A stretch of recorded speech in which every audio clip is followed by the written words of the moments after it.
अपने पास ये गाड़ी आई है अल्टो K10। तो इसमें प्रॉब्लम क्या आ रही है, इसमें चाबी ऑन नहीं हो रही है। ये देखो गाड़ी स्टार्ट नहीं हो रही है, बाकी सारी लाइटें आ रही है और सेल्फ मार रहे हैं, कुछ भी जैसे ब्लिंक नहीं हो रहा है। तो अभी चेक करेंगे हम इसमें क्या प्रॉब्लम है। देखो मैं स्टार्ट कर रहा हूँ, कुछ भी नहीं हो रहा है इसमें। तो अभी चेक करेंगे इसमें क्या फॉल्ट है।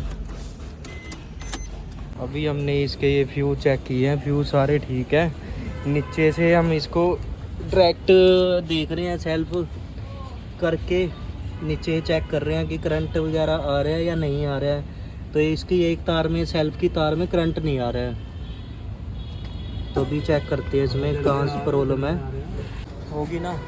तो इसका ही हम सेल्फ खोल रहे हैं अब जी। सारा कुछ चेक कर लिया हमने, इसमें करंट आ रहा है पर सेल्फ में दिक्कत लग रही है। तो सेल्फ खोलते हैं अभी, फिर दिखाते हैं हम सेल्फ में क्या प्रॉब्लम है। चल बस होगी कर दिए। हर चेंज किया ही हमने ना, इसका गुग्गी बोलते हैं इसको। ये काम करनी बंद कर दी इसकी।